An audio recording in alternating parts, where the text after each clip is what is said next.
वाह क्या बात है, ढोलक का कोई जवाब नहीं है। बार चिंता भाई बेईमानी ना होके चाहिए। हमारा मीरा का जोड़ी है, जितना उन्हें उतने नहीं मेहनत।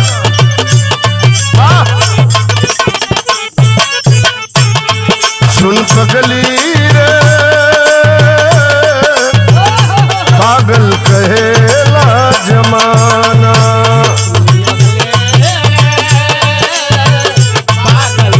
कहेला जमाना। क्या बात है,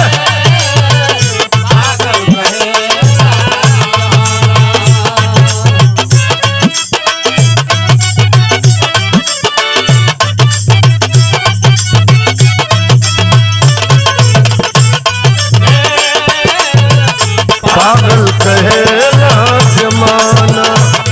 सुन पगली रे पागल कहेला जमाना। आए मेरे भोजपुरी सुनने वाले प्रदेश और देश की जनता, बहुत बिरहा हमने गाया अपने 55 साल के उम्र में, लेकिन ऐसी दर्दनाक और विदारक घटना हमने न कभी देखा न सुना। आज क्या हो रहा है इस देश प्रदेश में, मैं कहां से शुरू करूं कहां खत्म करूं, हमें समझ में नहीं आ रहा है। लेकिन अगर सच कहना बगावत है तो मैं भी एक बागी हूं और सच के सिवाय और कुछ नहीं कहूंगा। क्या कहूं कैसे कहूं, बिन कहे रह सकता नहीं, ना कहूं कायर बनूं ऐसा तो हो सकता नहीं। लकड़ी जल कोयला बनी, कोयला जल भई राख। अरे एक बेटी ऐसे जली की कोयला भई न राख। उस दलित बेटी के साथ क्या सुलूक किया इस जमाने के लोगों ने। इस भाजपा के सरकार में अमीरों से कहना है गरीबों का 4 लाइन भूमिका में भाव है।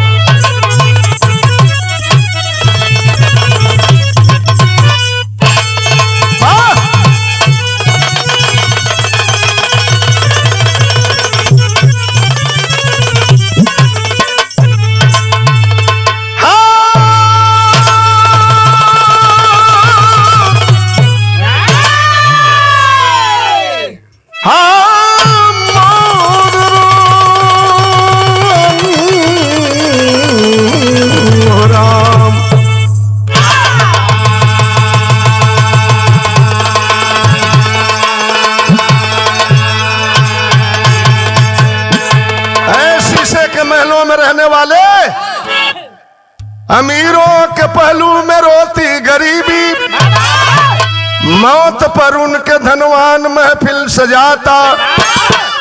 फुट फुट के रोता न कहता किसी से, आंसुओं से है प्यास अपनी बुझाता। कहां सो गए हो दुनिया के मालिक, तेरे अस्तित्व पर आज होती है शंका। क्या सच में महाभारत तूने कराया, जलाया था क्यों तूने सोने की लंका।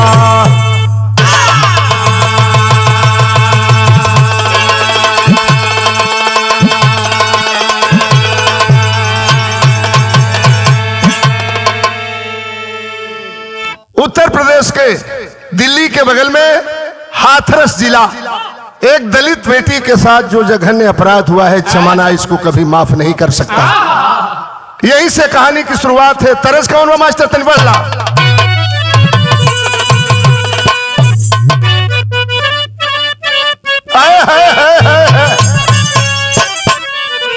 अरे आसमां से उतारा गया है, आसमां से उतारा गया है, जिंदगी दे के मारा गया है। आसमां से उतारा गया है, जिंदगी दे के मारा गया है। क्या बात है? आसमां से उतारा गया है, जिंदगी दे के मारा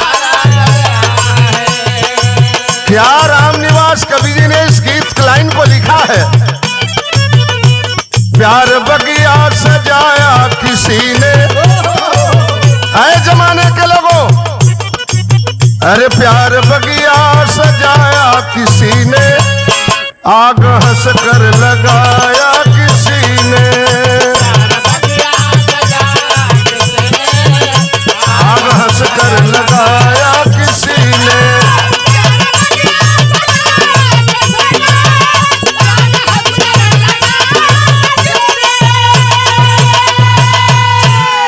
प्यार बगिया सजाया किसी ने, आग हंस कर लगाया किसी ने, जन्म देकर हंसाया किसी ने, जन्म देकर हंसाया किसी ने, मौत देकर रुलाया किसी ने, मौत देकर रुलाया किसी ने। क्या बात है? यहीं से कहानी की शुरुआत है। शहर में भाव है मास्टर।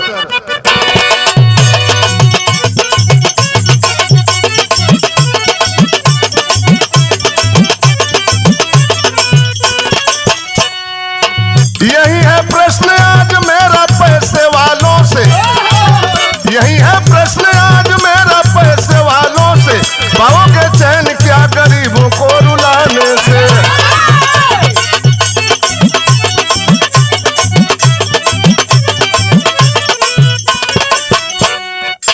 तड़पते दिन भर पर रोटी भी न पाते हैं, तड़पते दिन भर पर रोटी भी न पाते हैं, शैम्पू इत्र से कुत्ते तेरे नहाते हैं।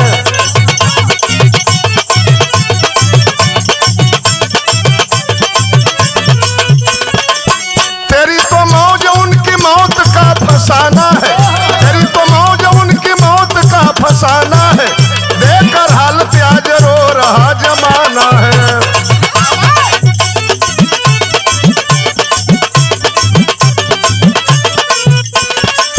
बात है हाथ रस की आंसू सुनकर आता है, बात है हाथ रस की आंसू सुनकर आता है, कहानी लिखने में कलेजा भी थर्राता है।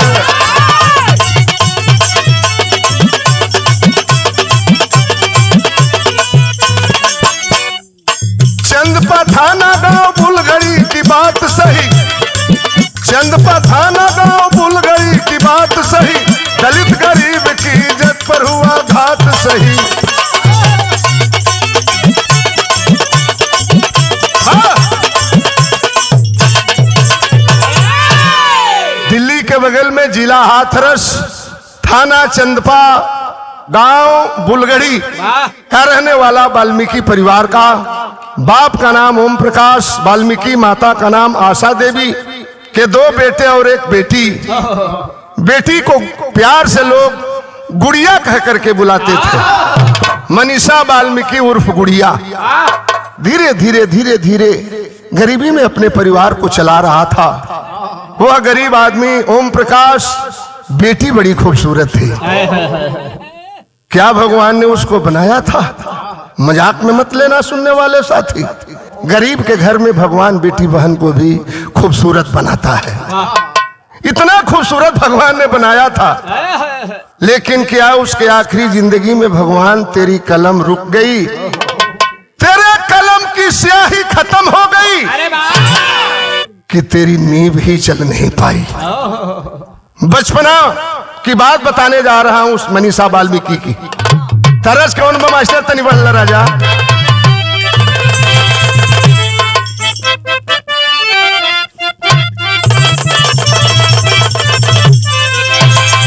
तरस तो है बा रामदेव गुरु गीत के गाँव में। सावन महीना, सावन महीनावा सवनैया निकला गेली, काला तिलक लोक गुरुयो निकला गेली, रस रस झूलली झूलनवा राधा हो काधा मन मोहे।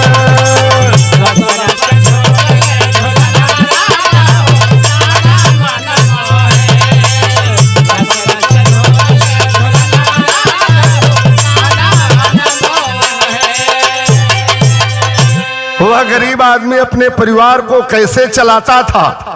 मेहनत मजूरी कई का घरवा चलावेलन, बचवन के लेके अपनी सपना सजावेलन।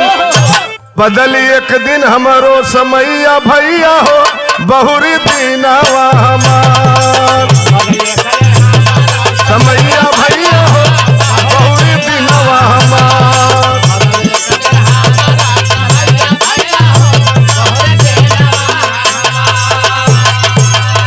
उतरल गरीब घरे जैसे अजोरिया, कामू के नजरिया गड़वल दुलचरिया। देखे जैसे गैया के कसैया पापी हो, कर मन में विचार। धीरे धीरे वह मनीषा बेटी 16वां सावन पार करती है। 16 वर्ष की हो गई। वह बाप सपना सजाया था, अपनी बेटी के लिए कुछ गहना भी बनवाया था। खुशी खुशी अपने बेटी की शादी करूंगा, डोली में बैठ करके मेरी बेटी जाएगी ससुराल को। लेकिन है मेरे मित्रों, समय बीतता गया। एक दिन का माजरा सुने हुआ क्या, तरज बदल गई मास्टर।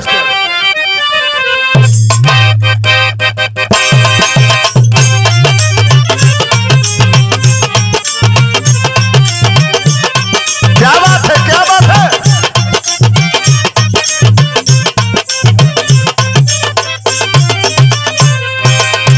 अच्छा तो चिंता भाई ये घड़ी के कुल गवैया गावत कि बोला बोला हो मजनुआ घरे अइब कि ना, आयो छत छीटब कि फेंकब कि ना।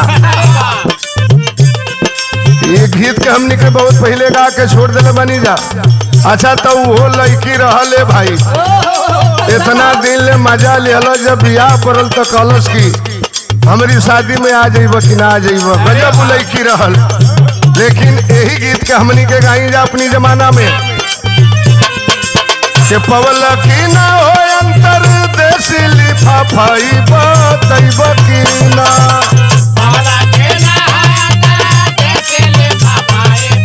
क्या बात है।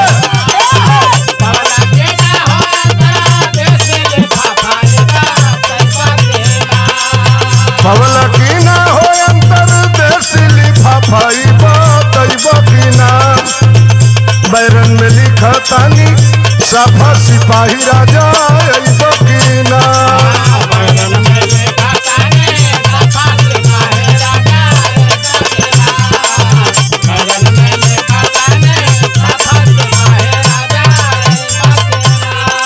बाकी बाउर समैया भैया ऐसा नाचना चवले बाटे, ऐसा नाचना चवले बाटे।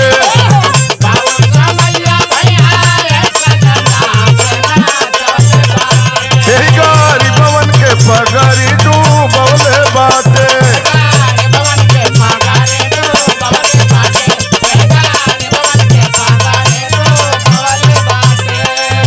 बोला तने बोली और करे मसकरिया, गाँव के मन चले।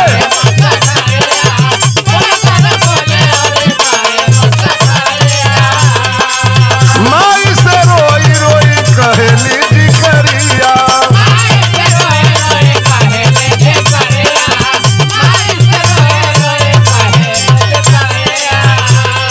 अरे बाउर गरीबी आजा बिटिया के हमारी सतौले बाटे।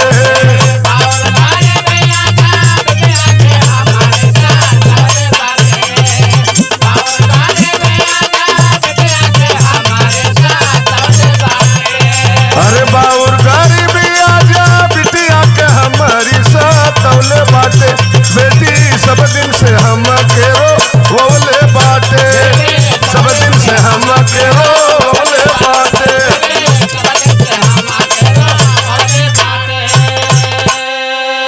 हालांकि वो मनीषा वाल्मीकि अपने माँ से बता चुकी थी कि गांव के 3-4 मन चले हमसे रोज मजाक करते हैं, ठिठोली करते हैं, रोरी ढेला फेंकते हैं। माँ आखिरकार क्या होगा गरीबों की आबरू के साथ। रो रही है माँ। बेटी चिंता मत करो, तुम्हारी शादी करने वाले हैं हम लोग, चली जाओगी, सारा झगड़ा खत्म हो जाएगा।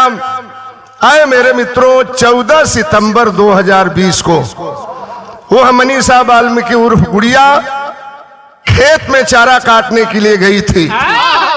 कई दिनों से पीछा कर रहे थे 4 गुंडे। पहले का नाम लवकुश, दूसरे का नाम रामू, तीसरे का नाम रवि और चौथे का नाम था संदीप। गई थी चारा काटने के लिए, हाथ में बैठे थे चारों दरिंदे। उसके कलाई को पकड़ करके ले जाते हैं बीच बाजरा के खेत में।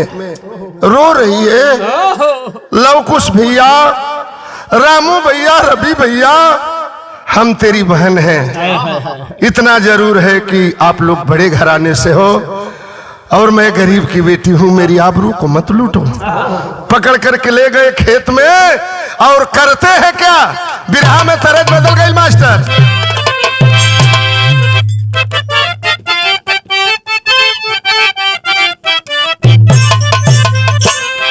पहले के हमने के बिरहा में गाई जा कि पाकी गई लगे हुआ लटक गई बालिया खन किरे गौल, अरे खन किरे गौल, गोरी के हाथ हाथ चुरिया खन किरे गौला।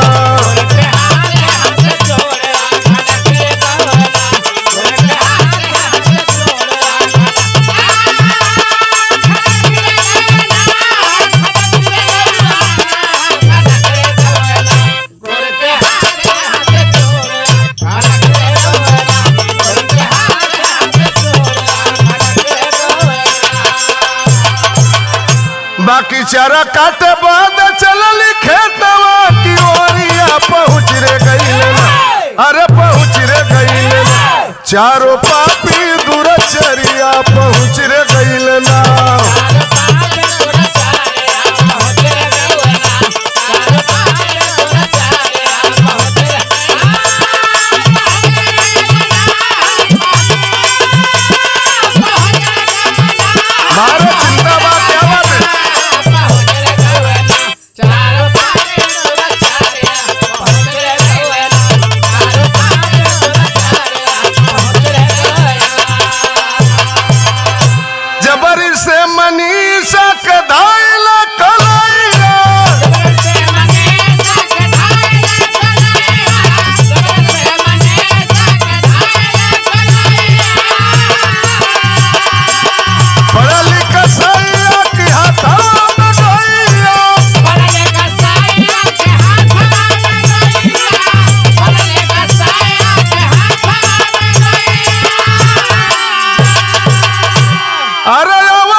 अरे पहुँच रे गई, चारों पापी दुरचरिया पहुँच रे गई ना।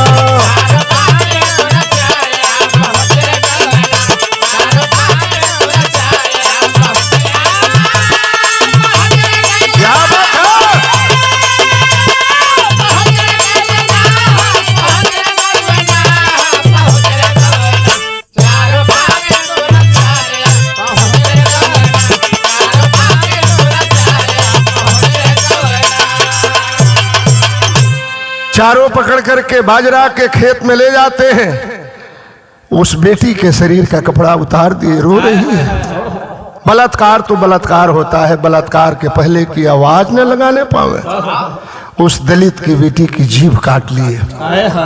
आए बड़े लोगों, शीशे के महलों में रहने वाले, छूने में जिनको तुझे पाप लगता, छूने में जिनको तुझे पाप लगता, पीते नहीं हो दिया जिनका पानी, अछूत मानते हो ये छोटी जात का है। आती नहीं है शर्म तुझको जालिम, खिलौना नहीं है ये मेरी जवानी। भले है गरीबी पर इज्जत बड़ी है, मर्यादा पर नारी हरदम लड़ी है। बड़े हो तो कुछ तो बड़प्पन दिखाओ, ऐसे न असमत पर दागी लगाओ। बहन बेटियां है तेरे भी तो घर में, बहन बेटियां है तेरे भी तो घर में, न चाहते हो क्या उनको अपने हरम में। तुम्हारे घर भी बहन बेटियां है रे हरामजादा, अपनी बेटी बहन की जीभ क्यों नहीं काटते। क्या अपनी बेटी बहन की आबरू लूटोगे तो कम मजा आएगा? अरे मजा तो उतना ही आएगा रे दरिंदो हराम चादो, गरीब की आबरू से खिलवाड़ करते हो। किसी शायर ने लिखा है कि क्रांति दीप जला सकती है बुढ़िया बेचारी भी, और प्रचंड ज्वाला बन सकती है छोटी सी चिंगारी भी। गरीबों की आबरू से खिलवाड़ मत करो। उसकी जीभ काट लिए, सामूहिक बलात्कार किए उस बेटी के साथ, उसके रीढ़ की हड्डी तोड़ दिए, कमर की हड्डी तोड़ दिए, उठने चलने के लायक नहीं थी वह हमारे आपके समाज की वह बेटी मनीषा वाल्मीकि। एक सवाल कवि ने लिखा है, तरस कौन हुआ मास्टर?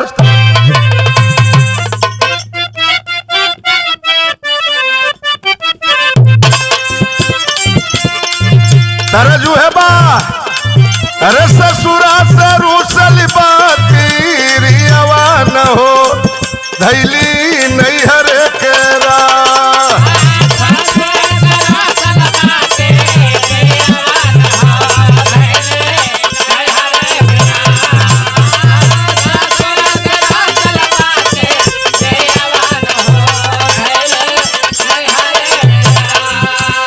बाकी काट दिहल जीबिया कसैया न हो, काट दिहल जीबिया कसैया न हो, भैली अबला लाचार।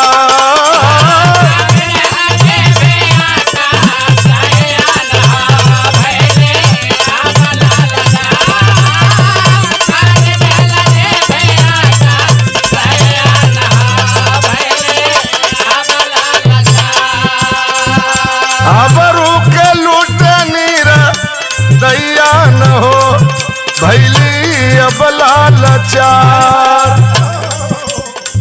अरे जबरी से गारदन के दिहले मरोड़ हो, रिढ़वाली हड्डी पापी ये सब तोड़ हो, रिढ़वाली हड्डी पापी ये सब तोड़ हो।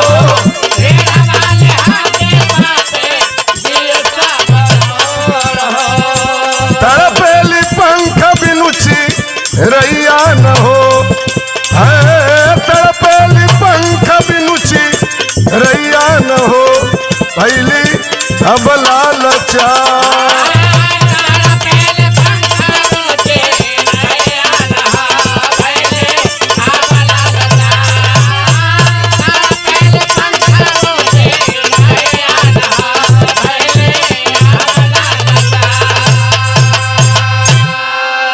सामूहिक बलात्कार करके उस बेटी के साथ, और वहां से चारों दरिंदे फरार हो गए।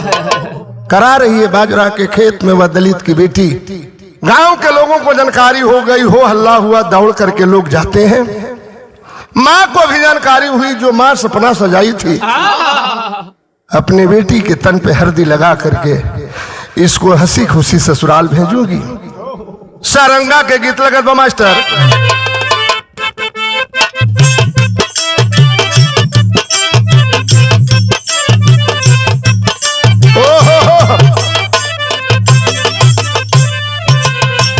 पवली खबरिया जबकि माई बहू रहिया भैली, माई बहू रहिया भैली, गिर गईली खाई के पछार जी। हुसवा में अली गईली खेतवा की ओरिया, यार खेतवा की ओरिया हो, पड़ल बिटिया लाचार जी। अखिया के खोल बेटी मुहवा से बोला तनी, मुहवा से बोला तनी, कई लूटल इज्जत तो हार जी। लवकुश रामू रवि संदीप कसैया, रे संदीप कसैया हो, दिहला जिंदगिया बिगार जी।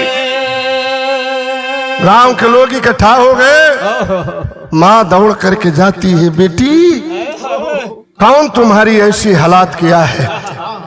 आनन फानन में अधमरी मनीषा वाल्मीकि उर्फ गुड़िया को लेकर के लोग जाते हैं। अलीगढ़ के जैन मेडिकल कॉलेज में भर्ती कराया गया। दौड़ करके जाती है, माँ एक बार मेरे बेटी से मुलाकात करा दो। डॉक्टरों ने डांट करके वहां से भगा दिया। जब यहां तक मामला नहीं बना, डॉक्टरों ने रेफर कर दिया दिल्ली के सफदरजंग हॉस्पिटल में।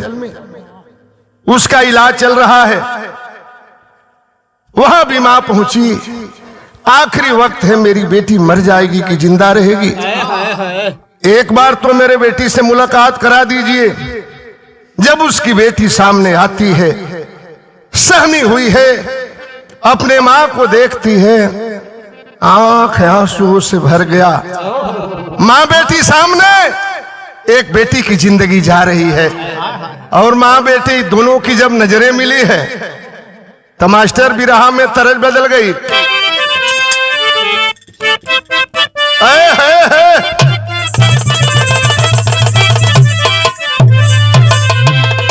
याद आवेला कमलेश बाबू, जवन हम बिरहा गावे जाते हैं जवाहर फिल्म्स, जिसके प्रोपराइटर हैं, हेड ऑफ डिपार्टमेंट हैं हमारे छोटे भाई कमलेश यादव जी। हमनी के जब छोटे छोटे रहनी जा, खाना खा के हम अपन बात बता दें, जब ऊंघाई ना लगे माई कोरा में लेके सुत जाओ।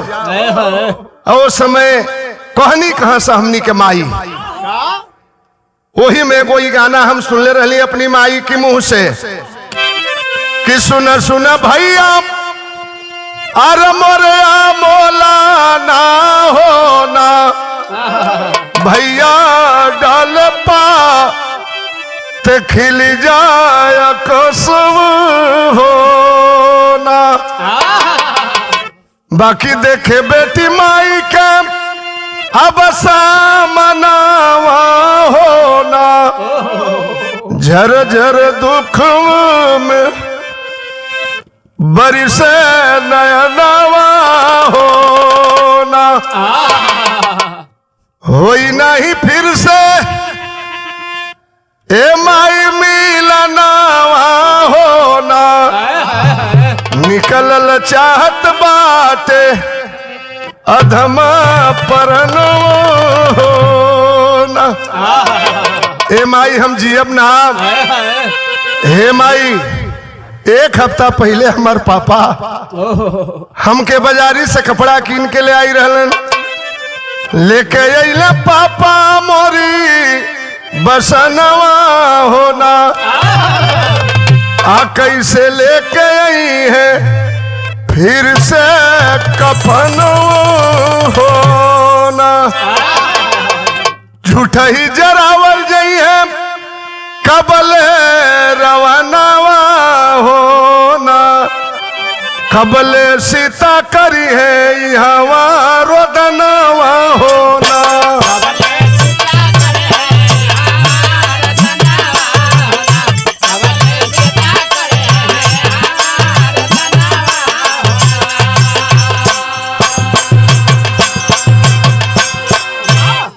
कब तक हर साल रावण जलेगा और कब तक सीता रोती रहेगी?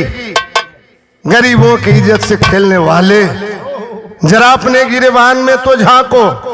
आए मेरे मित्रों, हॉस्पिटल में जिंदगी और मौत से जूझ रही है वह मनीषा वाल्मीकि। तरज बदल गई मास्टर। आए है अरे दूसरा किनारे, दूसरा किनारे लगली पियारी कहे, लगली पियारी कहे दूसरा किनारी।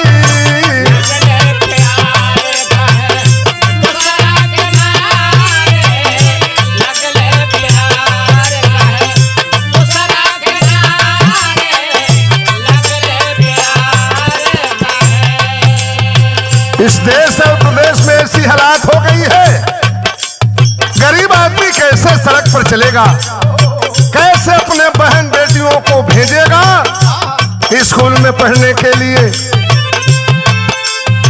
अरे कैसे बचई है केहू अपना जातिया कैसे बचई है केहू। क्या बात है?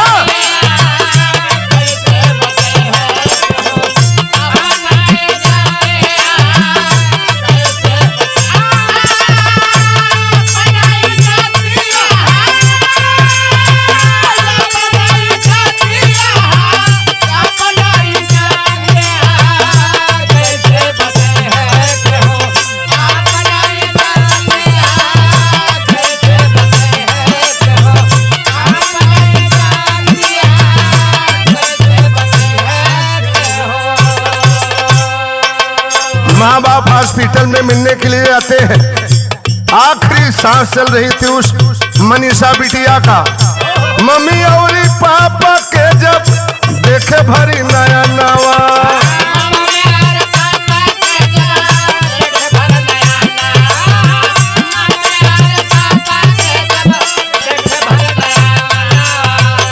अतने में उड़ गईले तन से परनवा।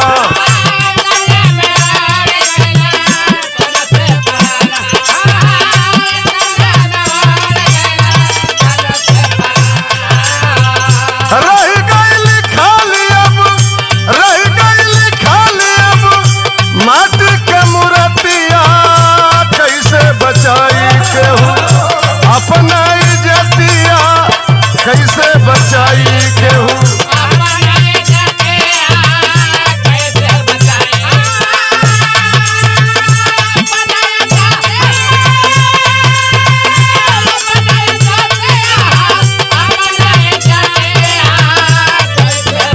बारह मास्टर 12 मितवा।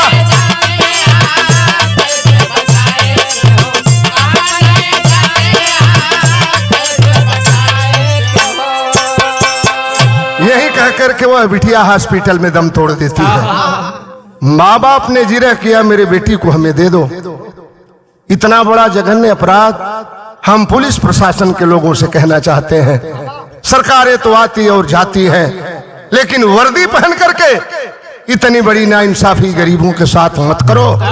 बिरहा के टेरी में कवि ने भाव लिखा है, अरे दुशासन फिर से जिंदा हो गया, दुशासन फिर से जिंदा हो गया, झंखे आज धनंजय कुरपत करता शासन। अरे हो शासन, अरे हो शासन।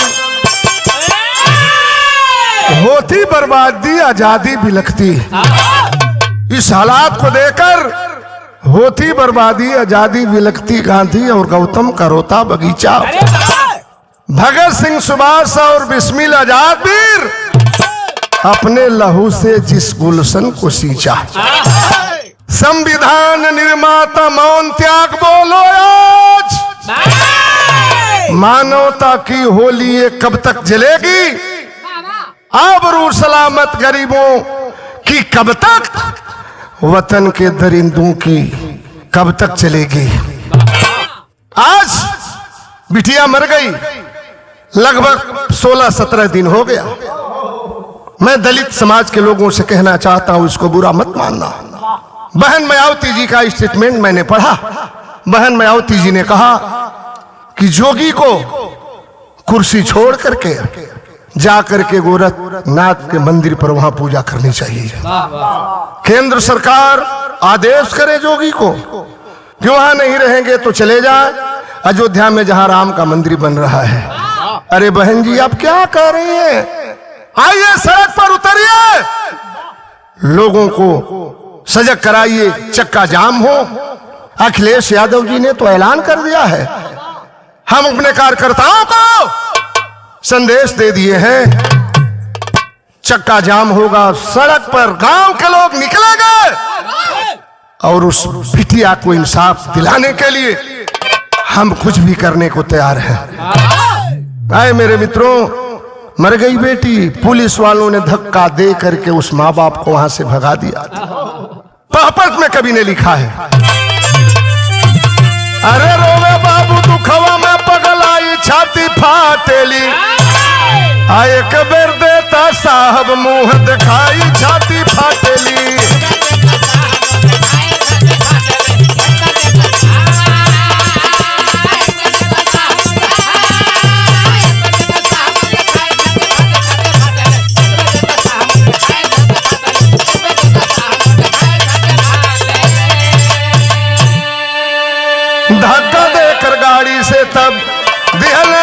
भगाई हो, जबरी लाश ले जाके पापी अपने दिए जलाई हो।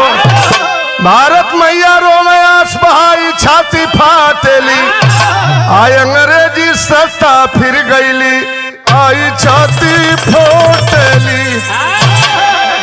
रात को 9:30-10 बजे रहा था। परिवार के लोगों ने कहा अब मेरे बेटी के साथ जो हुआ हुआ, हमें हमारे बेटी की लाश दे दो। पुलिस वालों ने धक्का मार करके वहां से भगा दिया। हिंदुत्व का नारा देने वाले माननीय मोदी जी, मैं आपसे सवाल करना चाहता हूं। हिंदुत्व की राग अलापने वाले जोगी जी, आपसे सवाल करना चाहता हूं। हिंदू धर्म में नियम है सूर्यास्त के बाद किसी भी व्यक्ति की लाश जलाई नहीं जाती है। अंतिम संस्कार में घर परिवार हित नात देहात पटीदार के लोग जाते हैं, चाहे बहन हो बेटी हो बेटा हो बूढ़ा हो पुराना हो नया हो, उसकी अर्थी जाती है और उसका बेटा उसके परिवार को उसको मुखाग्नि देता है। लेकिन इतने पागल हो गए प्रशासन के लोग, ले जाकर के उस दलित बेटी को पेट्रोल डाल करके जला दिए, परिवार से मिलने तक नहीं दिए। आज हमने पढ़ा स्टेटमेंट लॉ एंड ऑर्डर के एडीजी महोदय का कि किसी तरह से उस बेटी के साथ कोई अन्याय नहीं हुआ है, उस बेटी के साथ बलात्कार हुआ ही नहीं है। ये आज दशा है मेरे मित्रों। मैं अपनी बात खत्म करने जा रहा हूं, लेकिन ऐसे समाज के लोगों एक चीज मैं बता दूं, एक बात हमें याद आ गई। दुगो भाई रहलन, रुपया पैसा कमा के घर द्वार महल अटारी बनवा लिहन। कहलन कि तुझे 10 आदमी के तनी कुछ खिया पिया दिल जा, हाथ धोवा दिल जा। न्योता दिहलन खाए। जब लोग गईलन तो कहले रहलन कि भैया हम चाहते हैं हमनी के तनी हाथ धोवा दिल जा। आदमी बैठल बा, पतल चलल बा, पूरी तरकारी लेके दोनों भाई गईले। एगो भाई पानी एगो भाई पूरी तरकारी।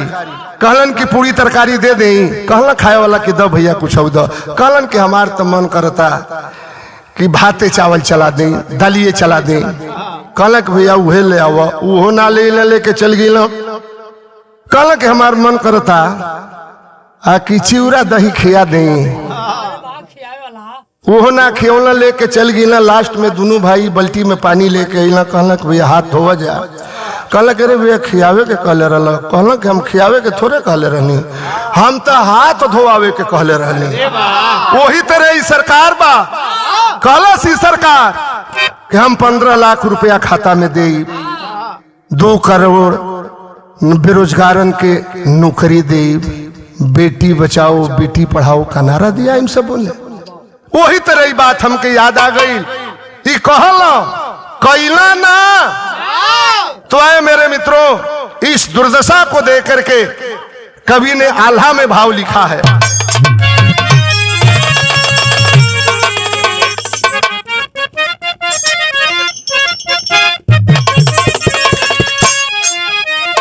अरे रहले गुलमिया में, अरे जब की वतनवा भैया, आजादी के बदबीर अरे लड़सिना तानी, अरे हंसी करके चढ़ी गईले हंसिया के ऊपर भैया, अरे दिहले वतनवा पर अपन हो परानी, अरे गरीबन के खातिर बाबा साहब अम्बेडकर बाबू, अरे सोची के बनवला अपन संविधानी, लेकिन आज टूटत बाटे उनकर सपनवा भैया, नफरत की आग में जरल हिंदुस्तानी, कबले लुटाई बेटी बहन के इज्जतिया भैया, कबले जरावल जई है गदर मियानी, रोवत बाड़ी माई जेकर सब कुछ लुटैले भैया, अरे पूरा बारी वार करे रोई के बिहानी, जिसका सब कुछ लुट गया, आज नींद नहीं आ रही। जिसकी बेटी चली गई, जिसके घर का एक परिवार, एक सदस्य आज इस दुनिया में नहीं रहा। हम सवाल करना चाहते हैं शासन प्रशासन के लोगों से कि अभी जुर्म अत्याचार गुंडागर्दी बंद करो, सबको गले से लगा करके चलो।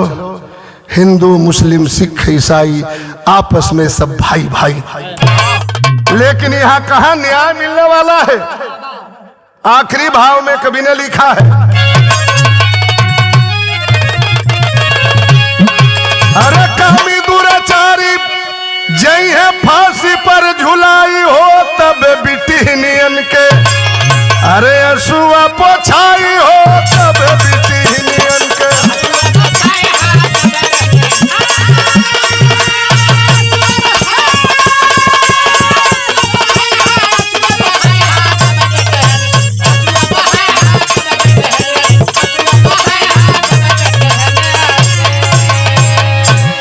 पढ़ले दबाव डॉक्टर बदले रिपोर्ट हो, हुआ बलात्कार नहीं लागी सिर्फ चोट हो। चरक धनवंतर देखी रोवा बिल खाई हो, तब बिटिहनियन के असुआ पोछाई हो, तब बिटिहनियन के।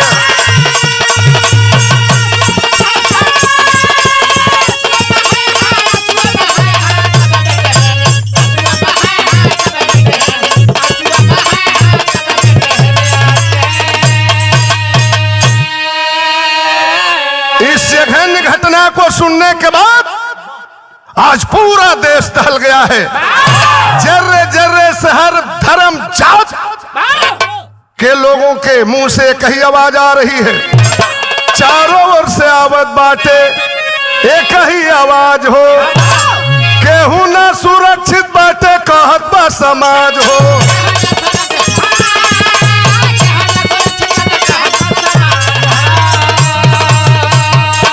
अरे नफरत के आगे कैसे बुझाई हो, तब बिटिहनियन के अरे असुआ पोछाई हो, तब बिटिहनियन के।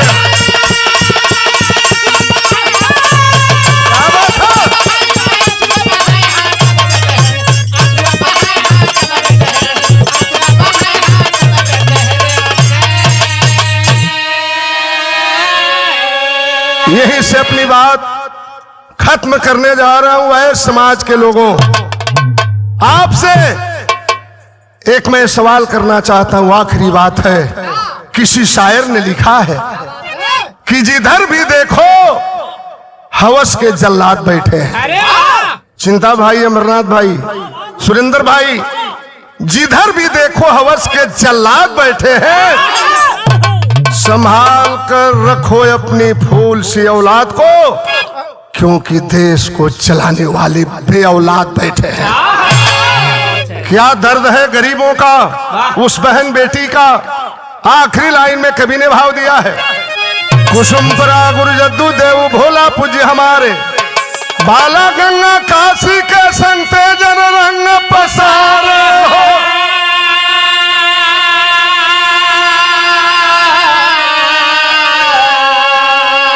अरे